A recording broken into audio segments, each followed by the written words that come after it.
councillors and staff. Welcome to the council meeting of the 30th of January 2024. We'll start today with Karakia. Chris, can you take us through? Kura tātou. Whakatakata hou ki te uru, whakatakata hou ki te tonga, kia makinakina, ki uta, kia mataratara ki tai, e hi aka ana te arakura, he tio, he huka, he ho hu, ti hei, mauri ora. Got it. Thank you for that. Well, as I said, welcome to, somebody got their volume on there. Welcome to our LTP council meeting. For the next few days. We're all in as we work our way through our just shy of 800 pages. Thanks for that. It was a nice little end of the holiday reminder that it's time to get back to work. So thank you. Thank you to all the staff who have worked so hard to help us get to this point. That have prepared all of the reports and have helped this council move through its discussions up until the next few days. We do have 5 days in our calendar for this. I really hope that we can get through this by the end of Thursday. But in saying that, we all know that these decisions that are before us are significant for our community, and we want to make sure that we give it the due attention that it deserves and that our community deserves. So we will work through as quickly as we can, but ensuring that we have enough time to discuss all of the aspects that councillors are wanting to go into a greater level of detail on. My intention is that we will close the days around 3 o'clock. I won't cut short a conversation if we are making real good progress, but my intention will be that we'll endeavor to close our days around 3 o'clock so that there's sufficient time for a bit of reflection and any discussions that need to happen before we continue on. We won't close the meeting at the end of the day. We will just adjourn it, and then we will reconvene it at the start of each day. We will do a karakia to open and close each day as we move through. So that's just a bit of a rundown of how we'll try and work our way through the material that's before us. All right. Chris, would you like to have any opening comments? Yeah, thank you, Madam Chair. Hey, Happy New Year to you all. I've caught up with many of you just before earlier in the year, but it's nice to be back and see you around the table. Hope you've had a good break. And sorry about the number of pages that we landed on you. I hope that some of it was a little bit familiar to what you've seen over the last wee while, so it wasn't too much of a surprise. But look, on behalf of LT, I'm really pleased to present you with this proposed draft LTP, following quite a lot of workshops in the last year or so. And as I say, hopefully some of it's familiar and that we've been able to assimilate some of the direction that you've been able to give us. Obviously, this is one of the most important parts of the triennium, is setting the LTP, and the council meeting, however long it goes for, is one of the critical council meetings that we need to have. I've previously discussed, the pressure that's on our council in terms of cost pressures, no different to any other council in the country. And staff have been mindful of trying to get that balance between affordability and constraint. I know for some councillors, affordability is a priority, and I know for others that you'll be possibly thinking that wish we could put more in it, for the interest of future generations. And no doubt there'll be some of that discussion as we go through. We have tried to focus on council's strategic direction and priorities. As I said last year, I note that there are some councillors who are concerned about the current costs to catchment targeted ratepayers, and whether there are opportunities to do things differently and reduce costs. I've indicated I'm willing to undertake an external review of our catchment activities to see if there's ways of achieving that, and amend the LTP in future if that's what's required and is appropriate. But I do believe we're presenting to you something that's a balance between an affordable LTP. It strikes a balance between constraint and making progress, and especially trying to make the region more resilient in the future. And I'm confident that the staff recommendations will be amongst the lowest of any council in the country, certainly presently. That I'll pass over to you, Chair. Great. Thank you for that, Chris. I appreciate the scene you've set. I suppose from my initial read through, I would concur that the previous discussions of this council have been well captured, but obviously we still have further discussions to have on what's before us, and if there are aspects that councillors are wanting, any points of clarification, always good to flag those with the relevant directors ahead of time, so that they can, pull together what information you might need to enable us to make those decisions in a timely manner. All right, Janine. Oh, wait a minute. Sorry. Gosh, I'm out of practice, aren't I? We didn't do our health and safety. Take it as read. All right. All right. There were no apologies. We've got Councillor Mahuta online. Welcome, Tipa. Confirmation of the agenda. Do I have a mover and Councillor Nickel and a second and Councillor Hughes? All those in favor? Opposed? Carried? And that includes that we can sit longer than 2 hours. We'll see. We'll see if I can sit longer than 2 hours. All right, disclosures, yes. All reports be received and taken as read. Yep. I'm happy If to the mover and well, seconder happy mover. to do that. Do that. Right. Okay. Okay, so we have a mover and a seconder. All those in favor? Aye. Carried. Disclosures of interest. Any additional disclosures of interest? Anybody pick up a new interest for Christmas? No? Yes, Pam and I have a new one. Sorry, I haven't been able to register it with Dave. I'm now the chair of Te Whakakitengo Waikato, which is a partner to the JMA. Kia ora. Got it. Thank you for that, Councillor Mahuta. We'll have that noted.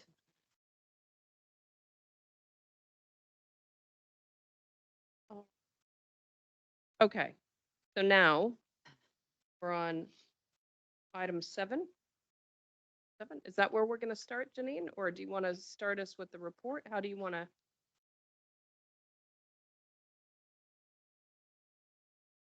Item 6,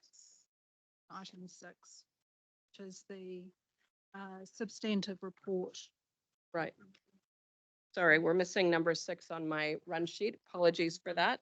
So yeah, we'll start with item 6, which is the report, and that's on page 7. So Dave, you got the charge of the presentation? Do you want me to do that?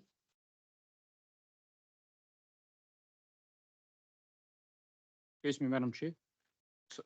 Yes. Sorry, just forgot to add, can I have another interest declared, please? Sure. Trustee of Manaki Komo Mamaku Forum.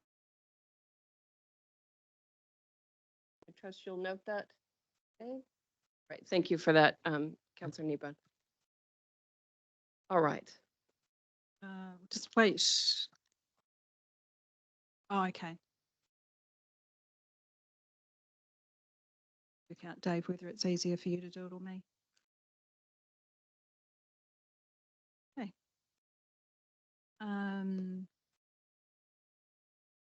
So from me, good morning, councillors. As Chris has said, really nice to see you all around the table again after a good couple of months break. It's a heck of a way to start the year in terms of the 800-page agenda and some key decisions that we are seeking from you. But I'm sure through a little bit closer there. Sorry, through the conversations that we have had really over the last 12 months, we will make some good headway over the next few days. Next slide, thank you.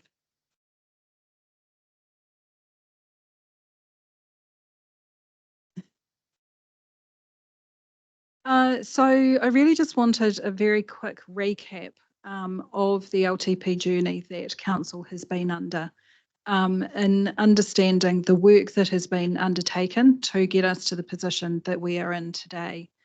And that really started following your election with the review of Council's strategic direction. And that strategic direction has been key to setting the agenda for this LTP and the priority for any areas of new investment that are proposed. We've done a comprehensive review of all of our levels of service across all of our activities. In response to that, of looking for where changes are required, we developed a series of strategic outline cases as a precursor for business cases for each of the strategic priorities, and Council provided us their feedback on what was important to them through that process. The final stage has been the development of business cases to support proposed new investment, and that is what you have before you today. As well as a recap in terms of the general council business that sits outside of those. And alongside all of that, we have undertaken a review of our performance measures. So what are those major matters that we want to be accountable to our communities for delivery, noting that they are major matters, they don't need to encompass all of the work that council undertakes. Next slide, thanks, Dave.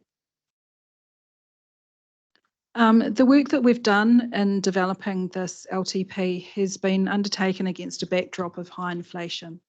And we all know that that has impacted our own cost of doing business, but it has also impacted the affordability of any increase in rates for our community.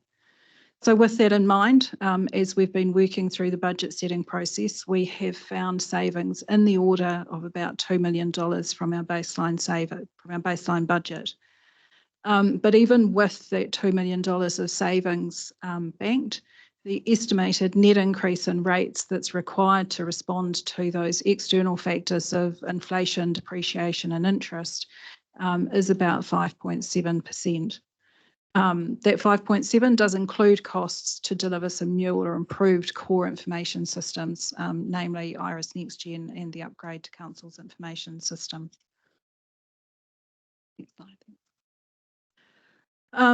But I think as a background, we've navigated some of the big shifts really well, not just in the last 12 months, but over a number of years. We can see that through budgets that other councils are needing to consider, that depreciation on assets and costs of borrowings have been major influences on the level of rates that are being proposed. Through our process, we've retested our depreciation assumptions that were included in the 22-23 revaluation report that was undertaken against what we had in our 23-24 annual plan baseline budget. And we haven't had to make any additional provision for that immediately. That will increase over time as we spend more on the renewal and maintenance of our assets and as we revalue them, but that we've actually kept pace with that cost over time. We've also retested around our borrowing program. So we've looked at where we think we're going to be at the end of this financial year and reduced our forecasts accordingly, which means that we're not seeing any significant impact of that in our 24-25 baseline, but we do see those costs increasing from year 2 onwards as the projected borrowing increases.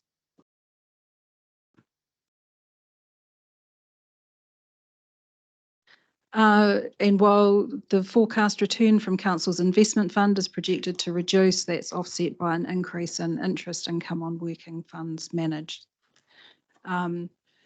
Additionally, I guess in terms of assisting with that affordability conversation, we have proposed to fund a range of one-off strategic initiatives through the prior year surplus funds that Council holds, achieved over the last 2 financial years.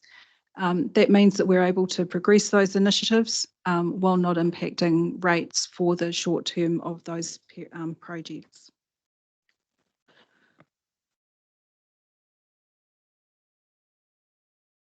Is that that's the end of the scene setting, right? Of the journey so far. The journey so Just- far. Yep. Yeah, sorry, just to interrupt. Sorry, I've got Councillor Mahuta online who had a question. Just Tipa?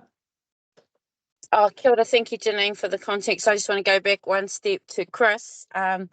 Just in terms of iwi partners, we normally read them in quite early to the LTP. Has or when will that process happen? Or will this be the first time they see it too? Because this is my third LTP like this, and they would have been read in by now. So I'm just assuming that's happened or not. Kia ora, Tipper, and congratulations on that new role that you just referred to earlier. I understand that in the latest round of JMA meetings that there was discussion about the LTP, and I know, for example, in the Waikato Tainui JMA, there was the matter about scheme lands that come up in it. I'm just looking to see if anyone can help me about the level of discussion that there's been about the process for their involvement. Don't have Maori. Again, what you're seeking that clarity to new councillors was mainly that we were already putting investment where there's some gains we could make together. Those were the kind of, we from the start of the JMAs, the push has been, how can we plan better together and understand your planning process so that we can be more engaged and even a partner at some point. So if that hasn't happened, it's an expectation, Chris. I just need to be able to say when we'll go back around and not through the JMAs. That's too passive.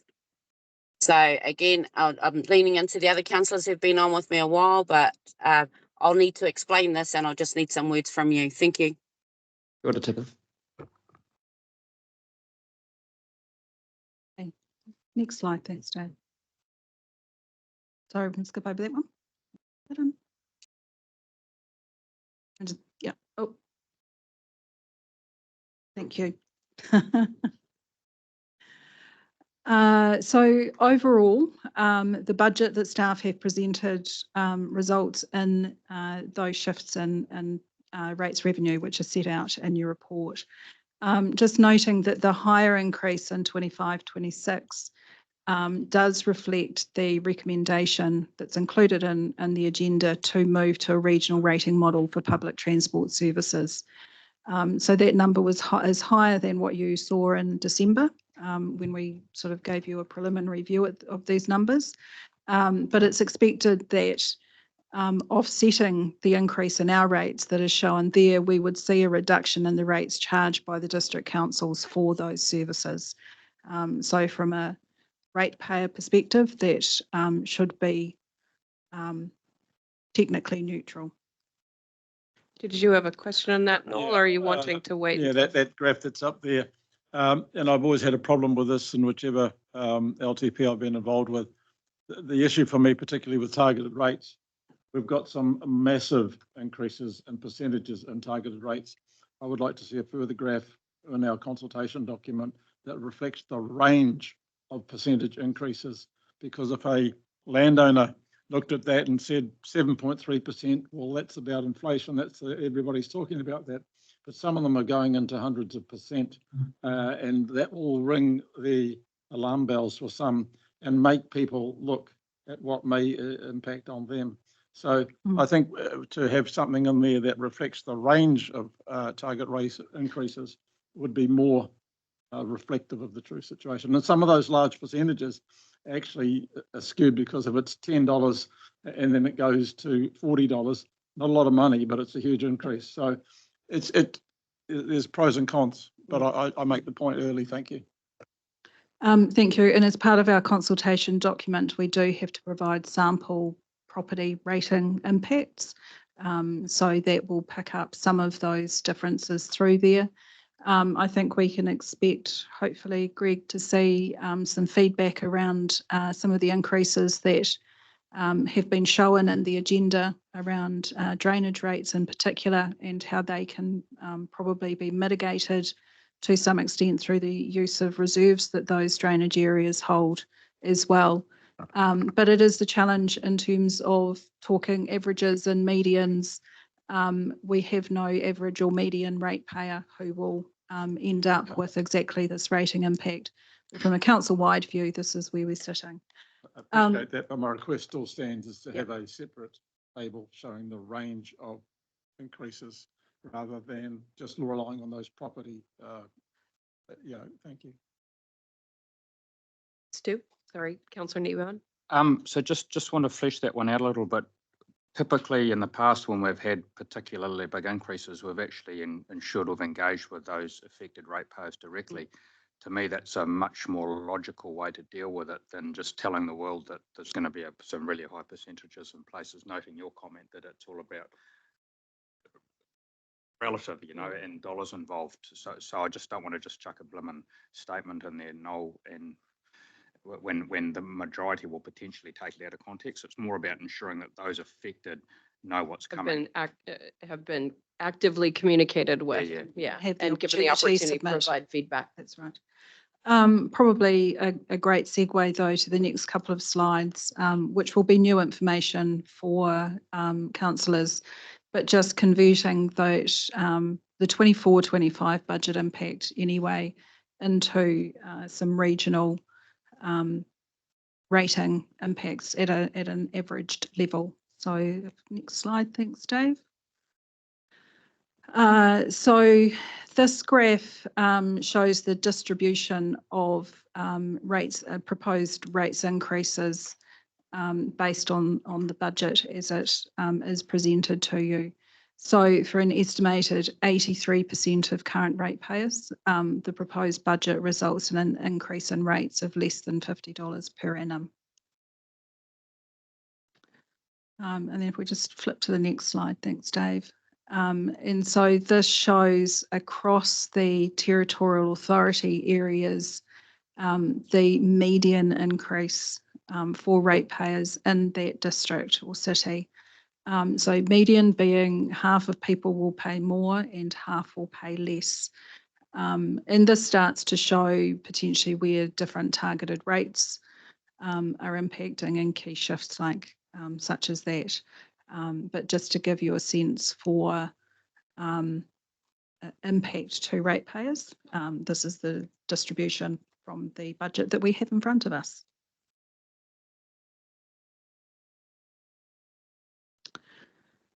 Noting, so the proposed budget does include over the term of the LTP requests for about 33 new full-time equivalent staff, with the majority of those being driven by business cases.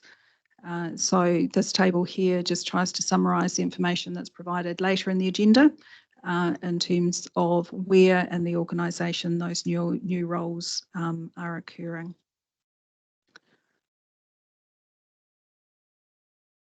And then this table, just from page 10 of your agenda, notes that the proposed budget sees Council's borrowing program increase from its current position of about $30 million up to $122 million over the term of the LTP.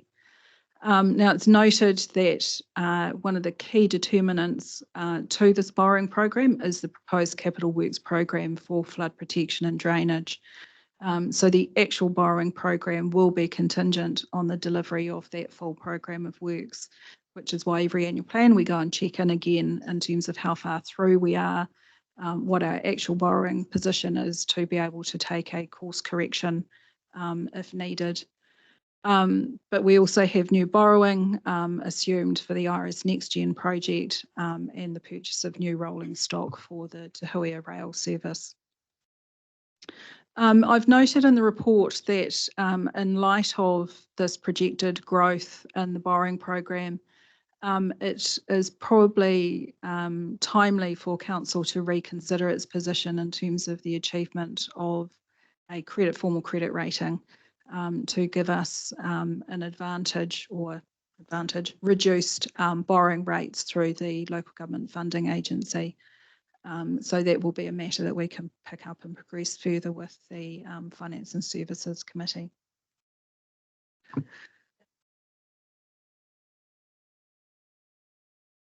Next slide, thanks, Dave. And then prior year surplus. So as we have reported over the last 2 financial years, Council has accumulated operating savings in terms of general rates amounting to approximately $4 million. So the proposed budget does recommend the utilisation of about $2 million of those funds.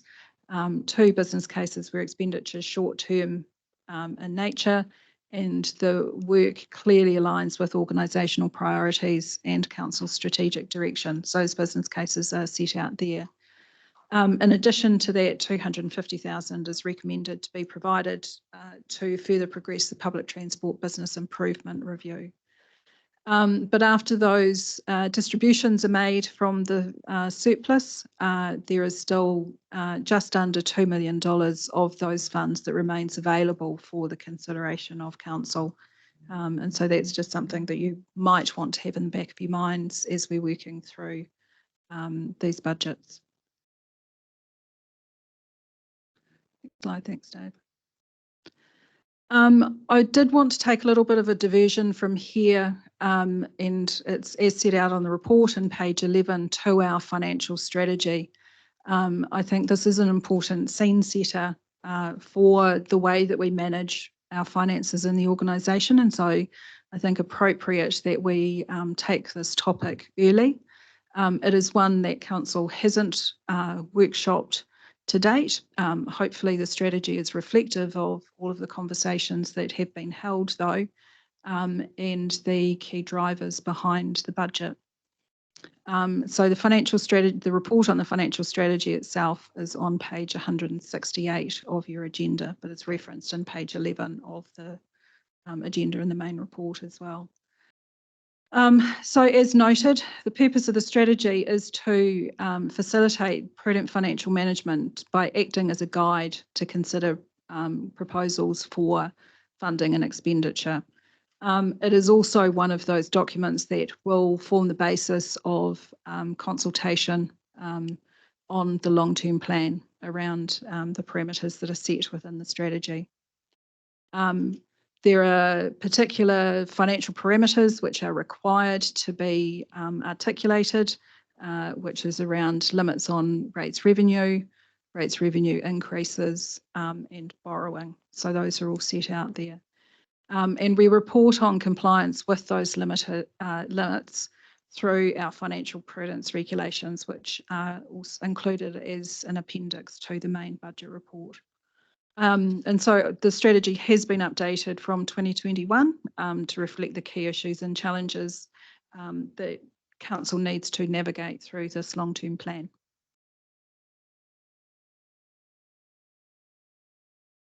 So some key objectives have been added into the strategy this time around, which are set out up there. So maintaining the right mix of funding for its activities that balance affordability and equity. Promoting efficient and effective use of the resources that are available to us to provide high quality services to the community. The need to create resilience through agile and adaptive financial management practices. I think one of the things that we've learned over the last few years is it's quite hard to plan in the long term. And while the Local Government Act requires us to do that, rightfully so, within those plans, we need to be increasingly mindful of the environment that we're operating within.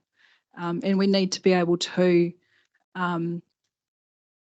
make different calls or decisions in response to those where that is appropriate. So that's the sort of agile and adaptive financial management practices.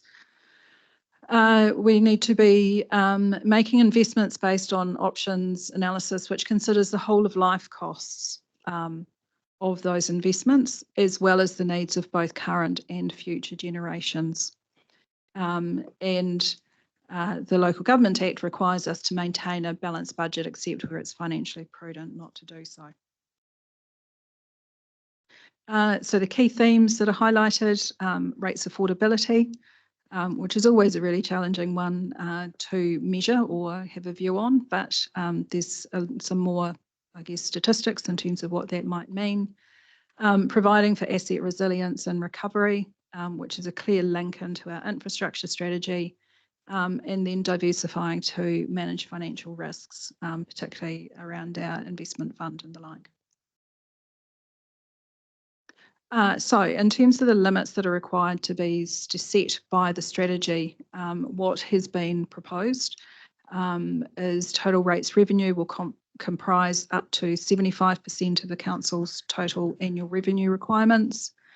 Our increases in total rates revenue limited to a 10% increase in rates from current ratepayers, and some borrowing limits. None of those limits have actually changed through the strategy from what we had in 2021. But there's graphs within the strategy, and just pulled them out here in the presentation in terms of how this budget compares to those limits. So if we just flick through those very quickly. So that's our rates revenue as a percentage of our total revenue. So council typically sits with about 2/3 of its revenue being sourced through rates, which is just below that 75% threshold. The increase in total rates revenue from current ratepayers. So you'll see those rates increases that were flagged in that first table highlighted. But if you just do one more click, please. But there is both an issue and an opportunity within the budget as it's currently proposed in terms of beyond year 3, despite the budgets including provision for inflation. We have a situation where we have either negative rates increases or bobbing around very close to a 0. Now, you will hear from some of the directors in terms of potential rephasing of costs over the first 3 years of the LTP that may correct for some of this. But this does provide an opportunity for council to start signalling perhaps more in the medium term of those areas of investment that you might want to have built into the plan, so that this is actually reflecting a better picture than what we're seeing here now. Now, the decreases are as a result of things such as the phasing of our policy review program. And so Tracy can talk to you about that later in the day or later in the week.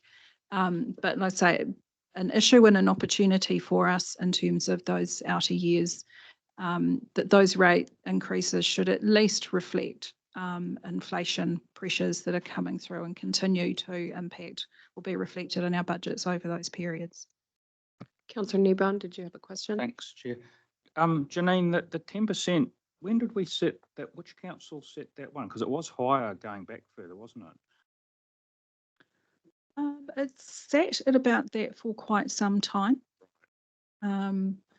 It is, I think that, yeah, it hasn't changed substantially over the last couple of LTP cycles.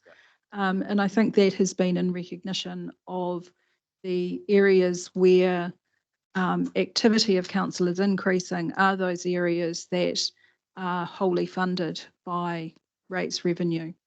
And so that means having to step into some of those increases in rates. Yeah. Second question, on the graph that's up there now, projecting out to 33, 34, have we, and as out of interest, have any other councils, have we ever done any work on how often we stick to those? Because to me, we never do, eh? And I think we've sort of got to take it with a pinch of salt in some respects, because, yeah. Look, and I agree. The requirement is that we do 3 years in detail and then indications of 7 years. So I understand why we're saying what we've got in the first 3 years, because we've done that to a high degree of detail. But the fact that these numbers do also include inflation, that we should at least be seeing some sort of inflationary provisions coming through here, which we're not. And so, like I say, there are some staff that will have some information in terms of that will rebalance some of this, potentially take some of the increases out of the first 2 years and pop them out into the 4th year. But this isn't this. Equally, while we haven't achieved the positions that we've reported in our previous strategies, I don't believe that by the time we get to 27, 28, we'll be proposing a negative rates increase for the region. No, and looking at the issues that councils across the country are facing, unless there's a significant change by central government in terms of how councils can fund themselves, or the government's going to take over a whole bunch of stuff that we currently do, then that's just completely unrealistic. Councillor Dunbar-Smith. I was just going to comment similarly that the outward projections always show virtually nothing happening. And then this year we've got another 17 FTEs, 8.5 next year. And, there's no shortage of applications for more funding. And we're also taking on the transport needs of the TAs and putting them into our rates. And also your projections forward for inflation look at 1.7%, significantly dropping over time at current levels. So all of the inflation assumptions in the budget is provided to the sector by Business and Economic Research Limited. So that's fairly standard practice in terms of looking to an external agency to advise on those. But yeah, they are a substantial reduction from the position that the country sees itself in at the moment. Although we are seeing those pressures ease if we look at CPI, which is not necessarily a direct correlation, obviously, with the cost pressures that we face. Right. Okay. Oh, So sorry, Mikhail. Sorry, Councillor Downard. Yeah, I just endorse what Councillor Kneebone and Ben is saying, because being a first-term councillor coming into this, the long-term plan, I think this year or last year's rate was 1.6, and then most of it was built with the inflation. We come in and we struck a 6.8. So I think that graph needs to change to reflect longer term that it's not going to be in that. We know it's not. So can we have that inflation put in there? it is. It is in there, yeah, but I can't see how it's so low when this year we come into it, Sorry. So I think the question, Janine, is it possible to build a higher rate of inflation outside of what Bill are suggesting, if that's felt more realistic? Or this is standard council practice across the country to do this? So the use of Burl is pretty standard across the sector. I think to be providing for anything else, we actually need another source of information. We'll be tested around those assumptions. We do have things like waka kotahi in relation to some of our public transport costs. So if there's a more relevant reference point around aspects of our expenditure, we can use those. But I guess the test is that it's not staff trying to predict what the market may be. We are using independent external advice on what those pressures might be. Wouldn't there be any testing from past long-term plans to say that especially after that first 3 years, that it's never in the negative or 1%, that it always goes up, And I guess that's my point in terms of when we get to the equivalent of year 4 on that graph, we're not going to be in the negative 1.6%. So, from an underlying budget perspective, staff have indicated that there's a decrease in programs of work at that point in time. There is some proposed rephasing of some of those costs that will address that.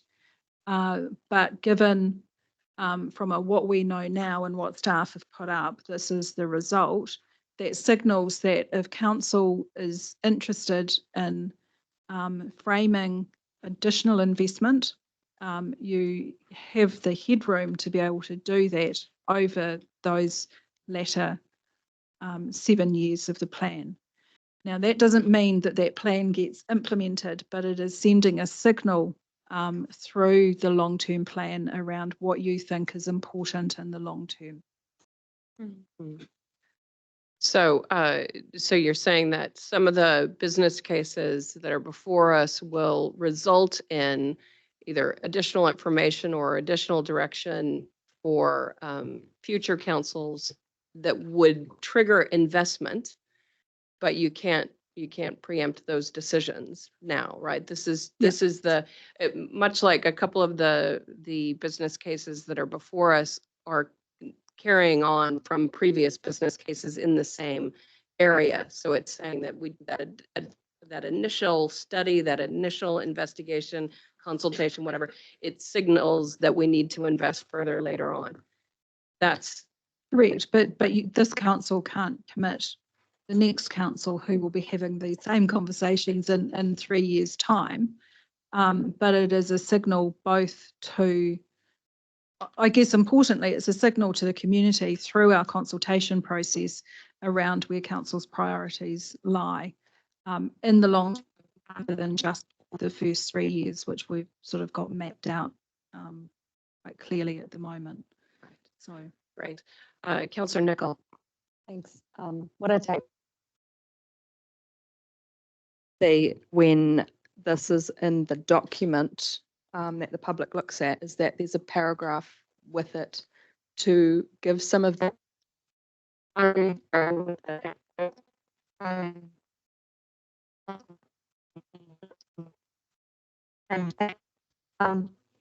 I don't know now through the second time round, there is so much detail of or depth that we go into with these business cases to then in our knowledge business discover more to then figure out how to go forth, that it would really, if you put the numbers in of what it could be, it would be so vague to almost be useless. So it's what I take from that graph now is a totally different story, which is that we don't have things baked in right now that are going to become a big problem for us in the future. Like, for an infrastructure strategy, we see there's a bow wave that we're trying to smooth in future. This is showing us that each new council, each triennium, and the community with them will have an opportunity to have almost a similar a starting point, similar baseline to work off. And it's then obviously totally up to them what they do with that. But that's the picture for us. So if there was a describing of the nuances of that graph, that would give me a lot of comfort, because when you're not in this all the time, you look at it and you're like, but that's Does not. it make sense? So that'd be Yeah. great. Yeah, I agree. Thanks. Thank you, Councillor Nicol. I've got Councillor Hughes and then Councillor Cookson. Councillor Hughes. Thank you, Madam Chair. Look, I'd just like to support what Jen said and in response to Stu raising this issue. It is impossible for anybody to project out 10 years. We do it because we're required to do it by law. But realistically, I challenge anybody to get numbers right from years 3 through to 10. It's just impossible. And to think you can do projections past then is, you're away with the fairies. There's a whole lot of moving subjects in there, as we well know if you read these papers. The policy, for example, what we were looking at last year, we will not be doing this year, and we see things that have been cancelled. That has an impact on the budgets. And to try and pick what the governments who drive a lot of this for us, what they're going to be doing over the next 2 years, I challenge anybody to come up with an answer to that. It's not possible. So I'd just like to commend Janine on what she's done. If you look back at last triennium, we projected a minus 1.7, I think, current year. It's not happening. You can't predict what's going to happen with inflation, despite having the best of advice from Burl. So what you've got is what you see, and I support Jen with having an explanatory paragraph in our report that goes to the public explaining that. I think it would be sensible. Thank you. Well, and with that explanation, is that our opportunity to signal where at this point in time we see further investment could be warranted? Because I do think it is important to signpost for our communities where we see the issues coming up. So, right. All right. Councillor Cookson. I'm not trying to be too simplistic, but that financial strategy, would it be actually interesting to see one below it that actually had the targeted rate of what it would be changing over that time as just the of the total revenue? Yeah, I did try. Because to that may show that those things are a bit different. Yeah, yeah, I'm just- totally. And I did actually have a graph that said specifically around the catchment rates and what those increases looked like. Because some of over those things time might as smooth well. out or go the other way, or to show why it's doing that. Yeah, I think from memory, when I had graphed it, it was still a bit lumpy. in Lumpy terms is of- better than that. Oh, Lumpy, better than it certainly didn't have the negatives at the Yeah, at the tail end of and it. that's what Yeah, these guys are complaining about. yeah. Look, I probably do have that I can share at some stage through the meeting and see if that is a useful addition. I think that is obviously our pressure point in terms of the rates, in terms of what's happening with those scheme rates. So like I say, it was something that I had in there and then took out, but we can always reintroduce that as well. It speaks very much to the infrastructure strategy and affordability and the need to do things. You could do it in differently. 3 colours. You can put transport in there in a colour and infrastructure and just see what it all looks like. It might be something totally different comes out. Thank you. Councillor Downard. Yeah, sorry, for the Joe Blogs, the ratepayer, that looks probably out of this whole document, this is probably something that is very clear to them to see what their kind of rates are going to be over the next 10 years. But that's what I'm trying to get at. It's just false because they look at, oh yeah, the rate's going to be this and then it's going to flatten out. But I guarantee every 3 years, like 27 to 30, the graph's going to look exactly like 24 to 27. You know, so to me, you know, if I'm a ratepayer and I get, you know, I'm reading this document and I want to consult on it and I look at that and I think, oh, well, it's not too bad, you know, for the first 3 years because it's going to flatten out over the next 3 years. So, you know, I'm talking about consultation out to the public, and to me, this one form of the financial strategy that probably, you know, everyone will understand, and not the other 750 pages if it goes out to the public in that form, like it has to us. And you know, it's a great job, but yeah, that's where the point I'm coming to. We'll make sure that as part of our consultation document, we have narrative that includes what we see coming ahead, as opposed to what the level of detail that we could plan this so that we could graph it accurately. But I think, Madam Chair, as you said, it is an opportunity to be signposting where some of those pressures and increases may be. Know the exact dollars, we can put some notional provisions in for what that might look like as well, so that we're not sort of in this negative territory.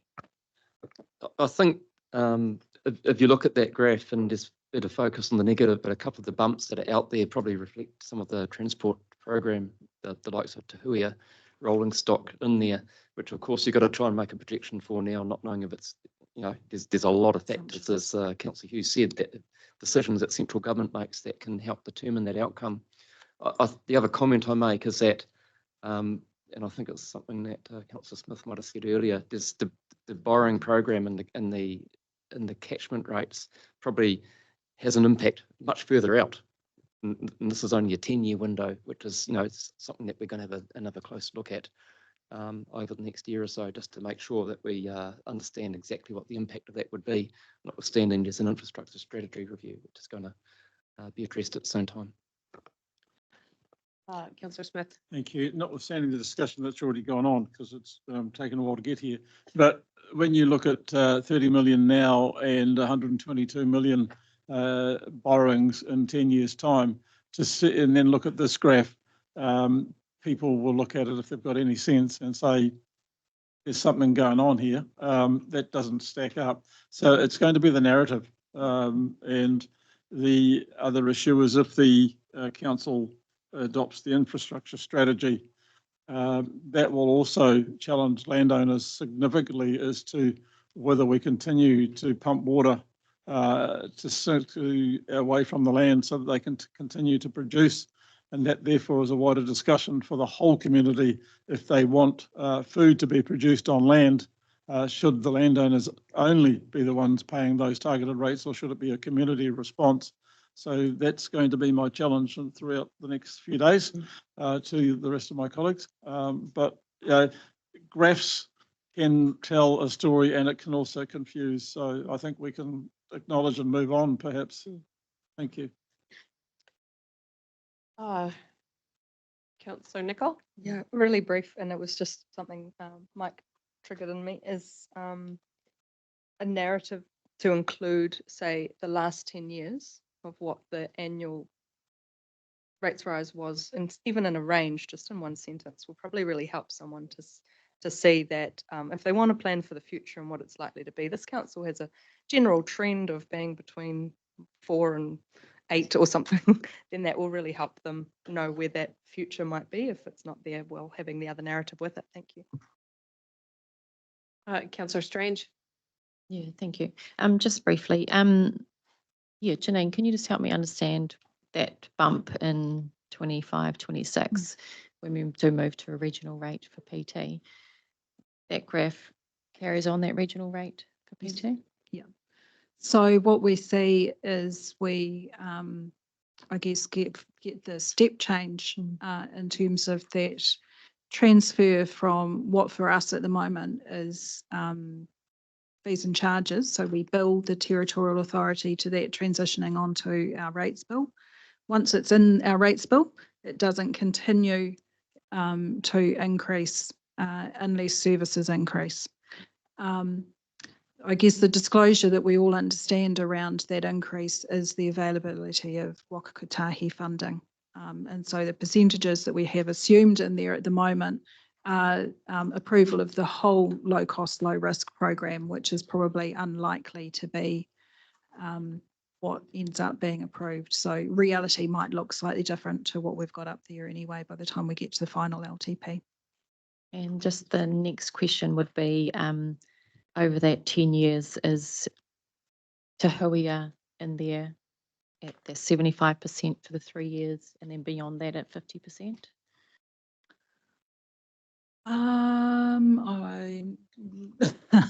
We might need to confirm that in terms of if the you could. ongoing funding assumption. Thank you.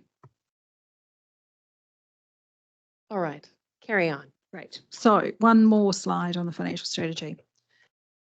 So just in terms of the balanced budget, so part is noted in terms of the principles, and the Local Government Act says that council should set a budget whereby your operating revenue covers your operating expenses each year as part of your long-term plan, unless it's financially prudent not to do so. So the strategy does note that for 2 of the 10 years of the LTP, we're not operating a balanced budget, but the reasons for that are clearly set out in the strategy. And that's really about the avoidance of funding both depreciation and borrowing costs on specific assets. So we're not double dipping for our ratepayers, and we're quite clear on that. And the funding of some projects where costs are deemed to be an operating cost, but the benefits are over a longer period of time. And so we undertake borrowing to spread those costs to create intergenerational equity. And the third one is around the existing regional development fund. And so where we are paying out existing commitments that have been made through that fund, those payments are recognised as an expense, but that's funded from reserves. So having considered those reasons for an unbalanced budget, it's believed that the recommended position is financially prudent. And that's it on the financial strategy. We do have, we've brought through here though, the recommendations from that report, which I guess the intent was to try and clear some of these resolutions as we work through the process. Just on the next slide, I think, Dave. But probably in councillors' hands as to how confident you feel on that at the moment with discussion.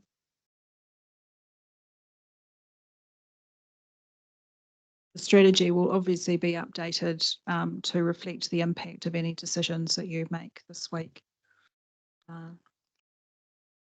Councillor Nicol? Yeah, so we've obviously already passed that first one to receive the report, but looking at what you've presented and in the report around the draft financial strategy, I'm comfortable with that, so I'd be happy to move that one. Keep it. Councillor Newbon? Also, just checking the consultation document, it's got to be subject to a few changes, so. Yeah, so the financial strategy itself will be updated to reflect any decisions that you make this week. Yeah. And then it is one of the matters that needs to be covered off within the consultation document as well. So there's an opportunity to get feedback. It's just, to me, the wording says we're approving it when we haven't really seen it. Includes. Oh, for inclusion and. Yeah.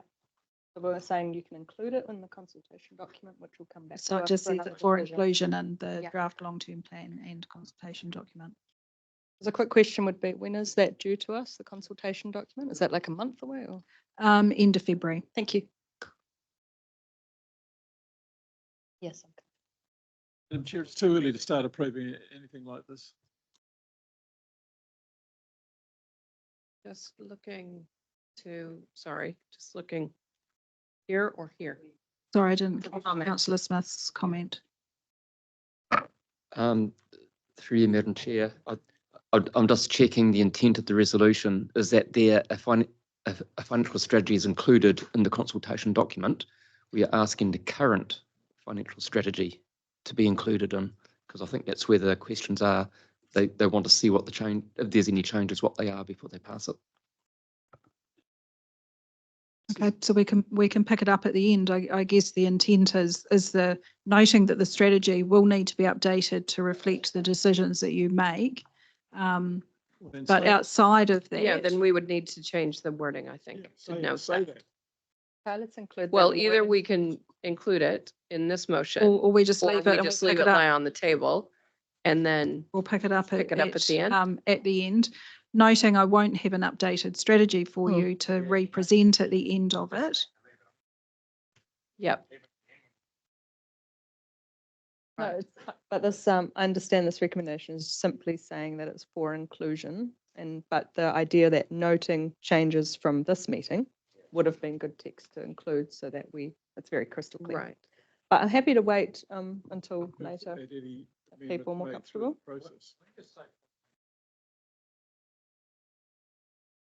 Hmm. You know, like, I'm just looking to, I don't want to end up with wording that hamstrings us at some stage, so. after strategy and any amendments made during this process. Yeah. Inclusive, yeah, including. That would And work any for me. any amendments made in this process. Okay. All right. Dave's made a good suggestion, just reflecting the conversation that we'll leave this to lie on the table. We recognize that there may be some further information that comes through our ongoing discussions. We'll bring a whiteboard in during the break so that we can note what things we are leaving lie until we work our way through the process, or at least until we get to a place where we're comfortable that now we can start crossing some of those off. All right. Okay, good. Everybody happy with that? All right. Then, because we did have a mover for that, but there was no seconder. So, No, and that's and we right. won't, I'll just leave it open. All right. Not enough? So, yeah, so Dave will be. No. So Dave will be keeping us honest in terms of which resolutions we've cleared and which ones we still need to come Yeah. back to. We will just need to be careful, I think, in terms of the sequence of those when we get to the end of the meeting. Yes. Yeah. Yeah. All right. Okay. So the next part of the presentation steps through the key financial planning assumptions on which the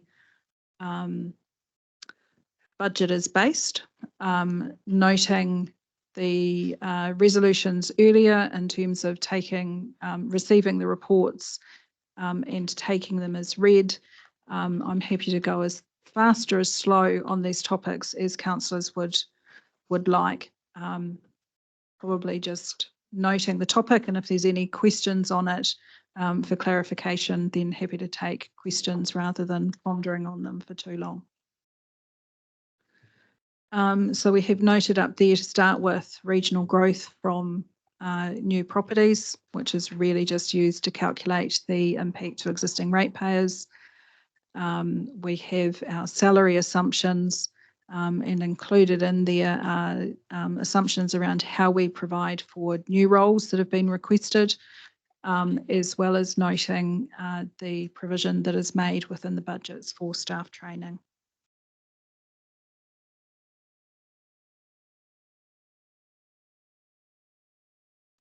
So here we have both our interest income and our interest expense assumptions. Probably the key thing here is the rate that has been assumed.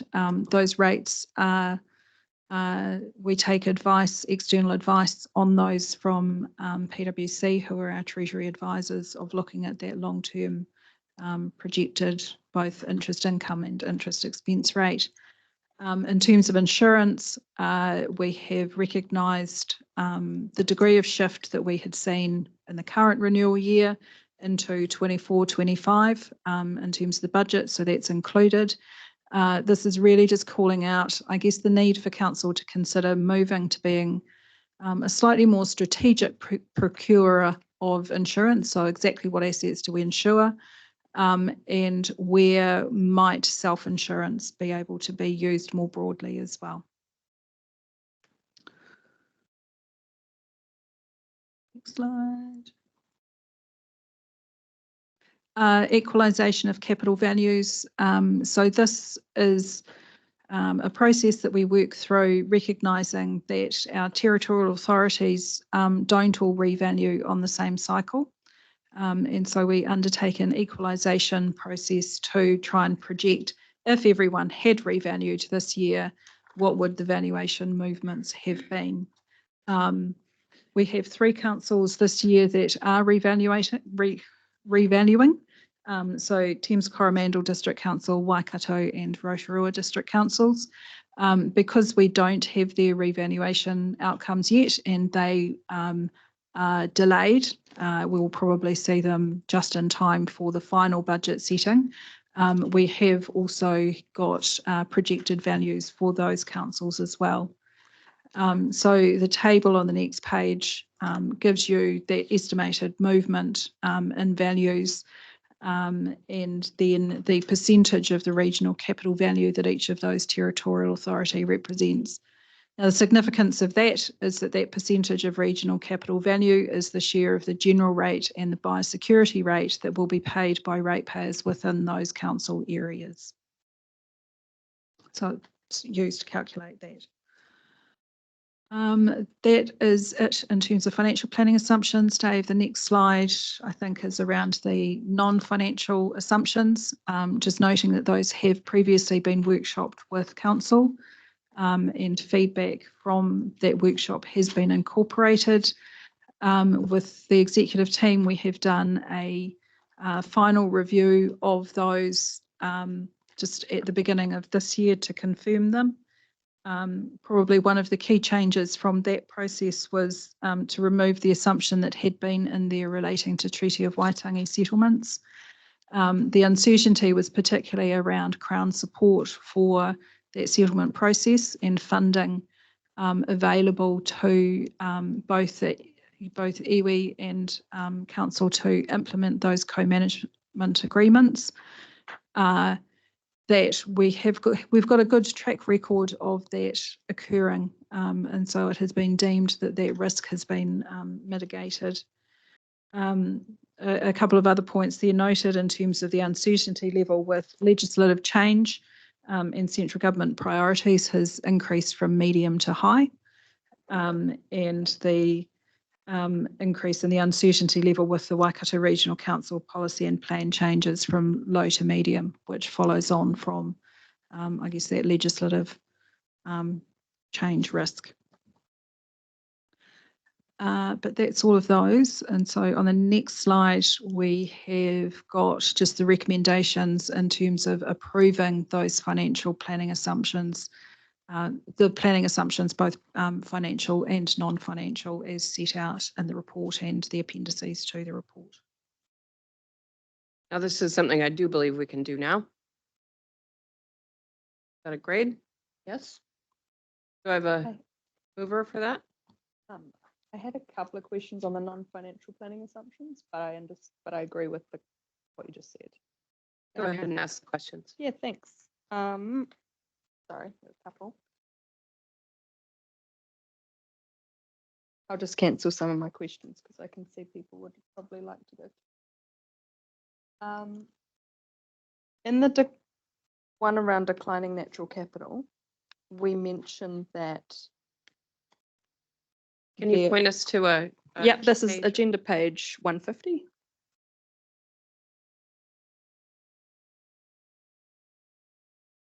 There, we've got there the uncertainty level is low, and about a greater level of service may be required, leading to increased funding requirements.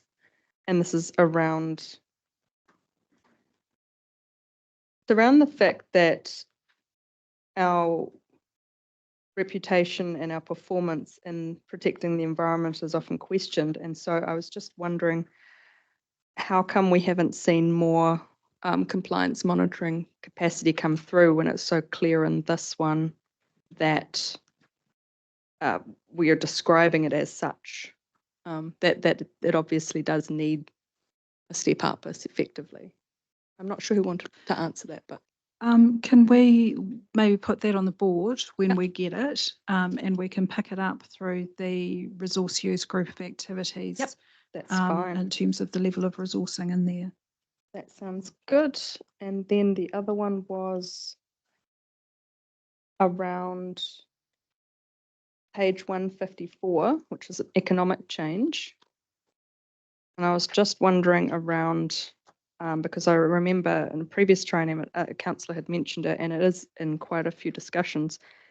Because we mentioned a few risks here about economic change, and one that I thought was missing was the concept of the alternative proteins for in the agricultural sector. Just since that's an arising thing, and since that is what 8% of our GDP in our economy in the Waikato. So it was more feedback as to whether that could be included, or if anybody else had an opinion on whether it shouldn't be, but it just seems to be a conversation that's out there. And any feedback? Happy to take that. Happy to take that? Okay, thank you. I'll leave it at that. Much appreciated. So we've noted the question for Rudd around that page 150. Still happy for the motion though around these assumptions. Yes, do I have a mover in that? Councillor Hughes, do I have a second? Councillor Marr, all those in favor? Opposed? Carried. Carry on. For my friend at the end of the table. Sorry?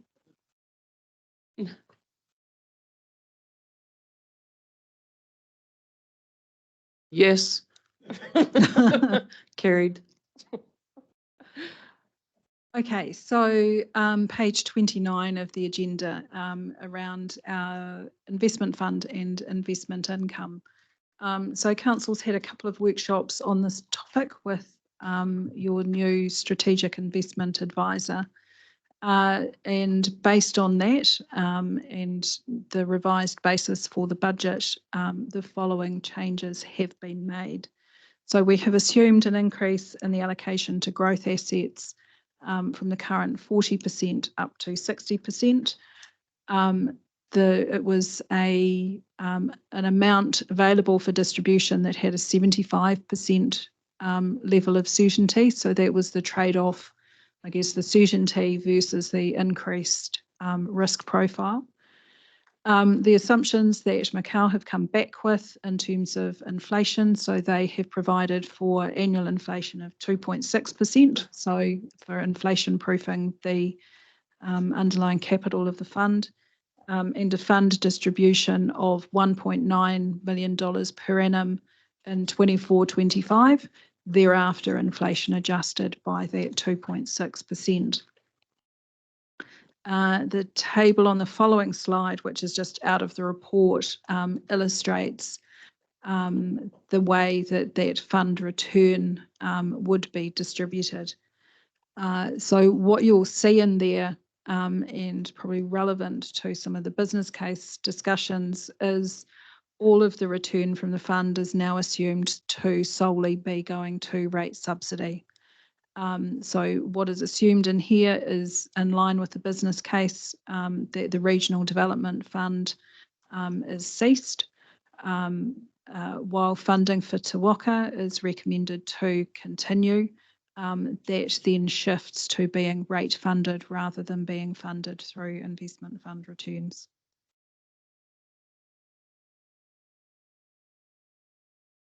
Councillor Hughes? Just a couple of observations. The first one, the rate subsidy.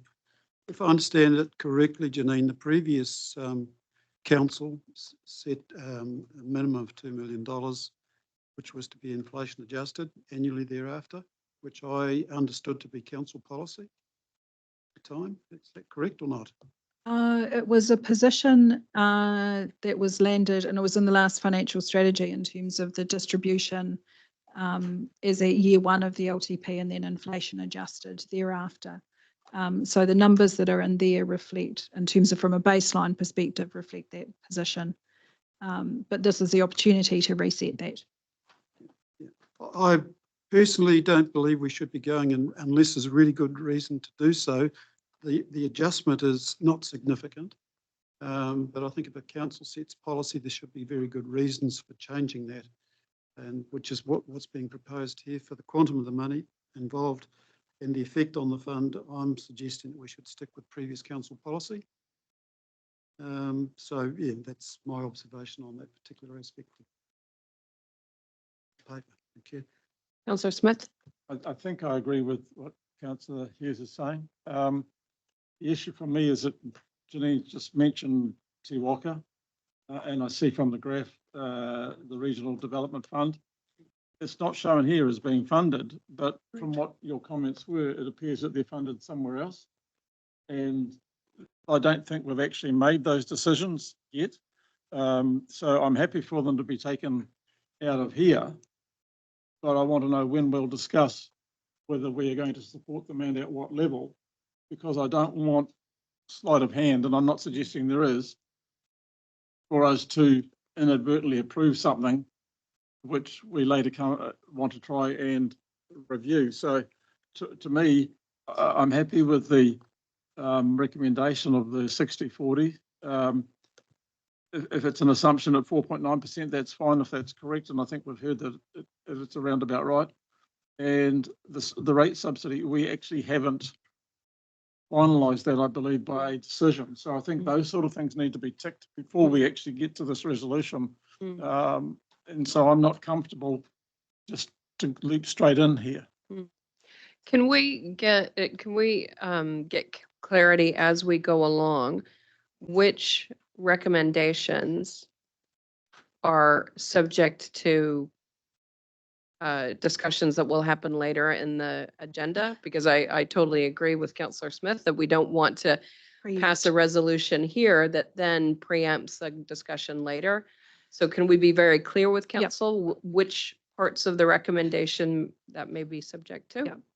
So certainly, I'm happy to do that. And I've just noted an easy change to the recommendation for this may be, rather than an annual provision for rate subsidy, an annual provision for distribution. So that says what you will take from the fund. It doesn't say how it will be spent. So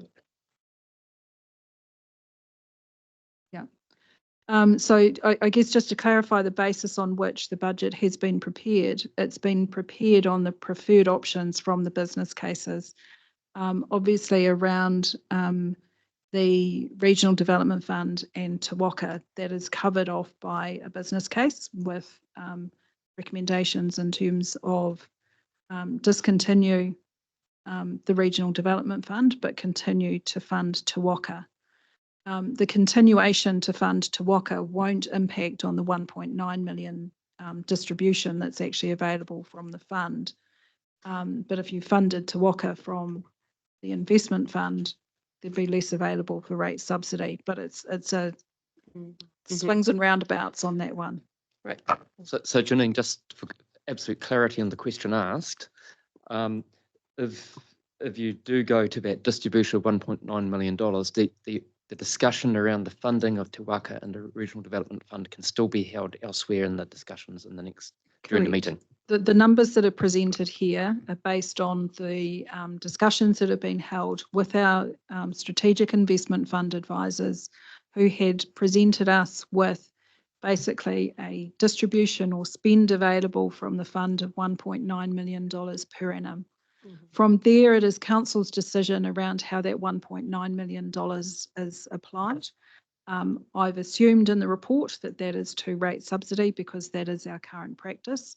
But that can be another Good for conversation. discussion. So the wording on that last, on part C would change. So to- Dave's just changed that from striking out rate subsidy to just distribution. So in other words, that is the money that we will take from the fund to offset our operating costs on an annual basis.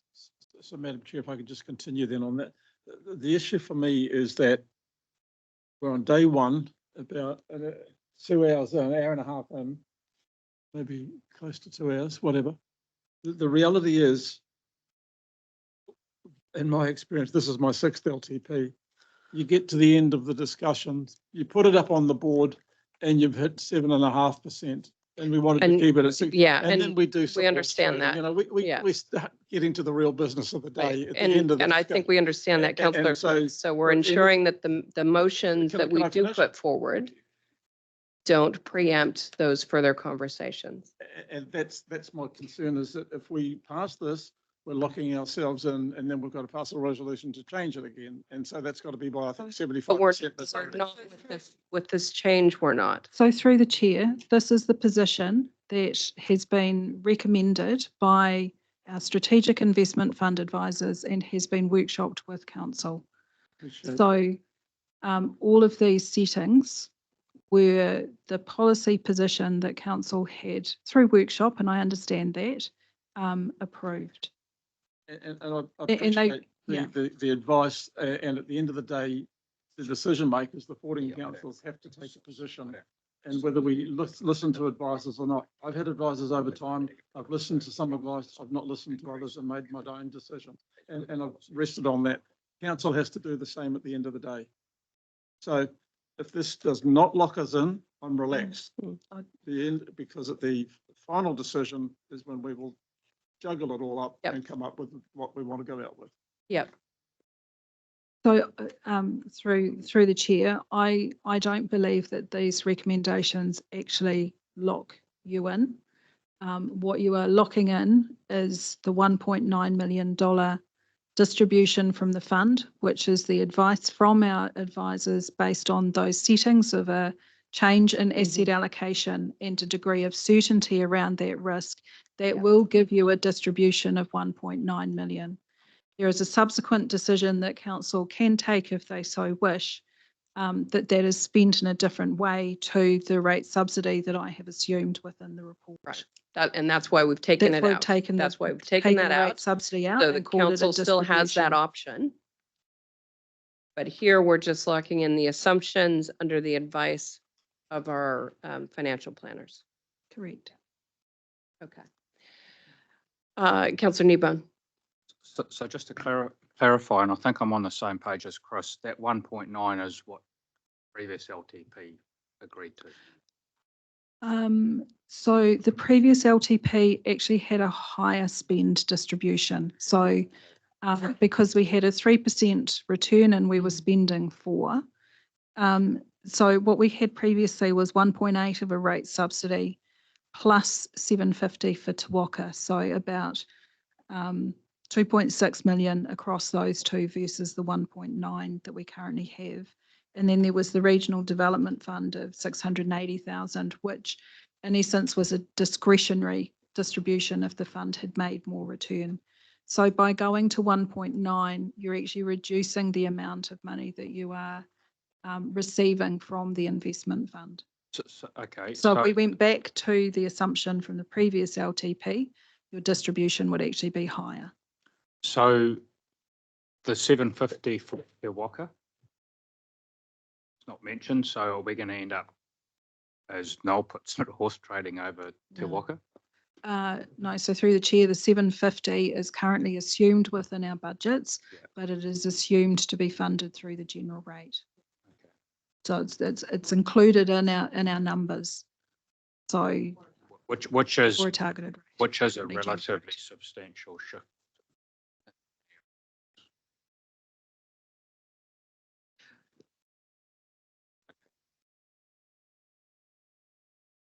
But we're still going to have that Te Waka conversation Yes. later on. Yeah. So this And- doesn't preclude that This doesn't conversation. preclude it, right? No, but it does preclude funding Te Waka from the investment fund. No, it doesn't, No. because you could take the 750 from that distribution. Because we haven't tagged any of the distribution. We're just saying this is what we have to distribute. How And then- that gets distributed is a future It's kind of conversation. be Bob each way in some respects. It is, it swings and roundabouts, I know. because if you fund Te Waka from the 1.9, that will reduce what's in your general rate, but you're reducing the subsidy So that's it's available. more- So it's it swings and roundabouts. Now being funded From the Smith investment fund yeah. on the basis that it's a little bit different to operational funding. It's kind of how it's been viewed. I appreciate there might be different views on that, But we can yeah. still decide to carry on. When we have that Te Waka conversation, we could still decide to carry on with funding that through the distribution of the investment fund or in a different manner. Which drops us down to 1.2 or something of rate subsidy, which I mean, hence, yeah. All right? Councillor Strange? Yeah, thank you. Yeah, I'm comfortable with what's been changed up there, on the understanding that it is for distribution, which conversation will come later. So, yeah, if others are comfortable, then I'm happy to move this one.